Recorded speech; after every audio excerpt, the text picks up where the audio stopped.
Back to Hardball. President Obama's war review shows military gains against the Taliban in southern Afghanistan, but Pakistan's refusal to attack extremist havens in the border regions threatens to unravel any progress made in Afghanistan. So how much longer should our troops fight in this 9-year war? Democratic Senator Jack Reed of Rhode Island is a member of the Armed Services Committee. He's a combat veteran himself. He's made 10 wartime trips to Afghanistan and 8 to Pakistan. He's a veteran of the United States Army's 82nd Airborne. Thank you so much for joining us, Senator. I've got great respect for you.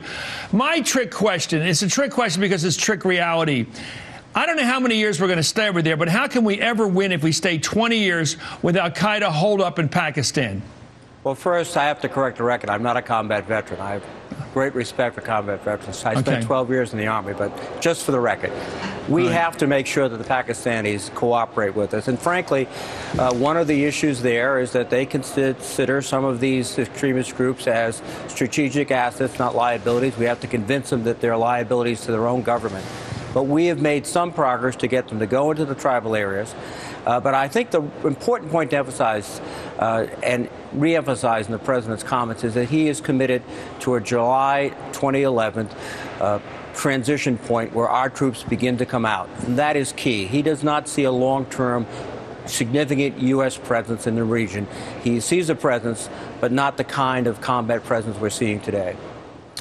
Why do we stay any more than we're there? I mean, I keep asking to myself, if we have the al-Qaeda elements across the border, and we're not going to win ultimately, because ultimately the Taliban will call the shots when we leave, won't they? And al-Qaeda will call the shots when we leave.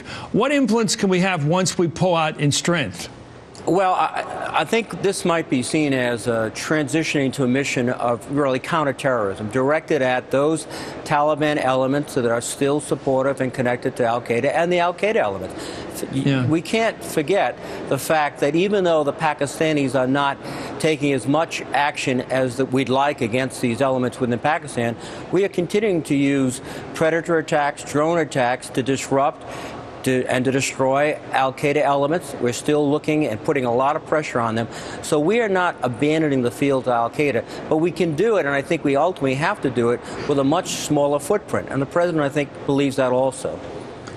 Well, speak now as if you're speaking to a progressive audience, to a group of anti-war Democrats. What would you tell them it would look like a year or two from now over there in terms of our component? What would we have fighting over there? Would we have 50,000 troops, way less than we have now? What would we have in the field?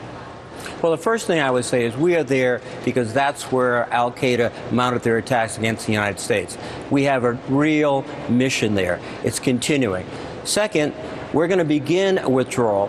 It's not going to be as, I think, robust as many would like, but the direction is going to be set and it's going to be firm. The president has done the same thing in Iraq. He said on the campaign trail, and it was part of the debate, that he was going to start the withdrawal. That withdrawal is well underway and headed in the right direction. The question, I think, is in a year from now, I think we'll see that shift. I think we'll see more activity by the Afghan National Security Forces. I think you'll also see a continuing very robust counterterrorism effort by the United States, and that'll be our Special Forces operations.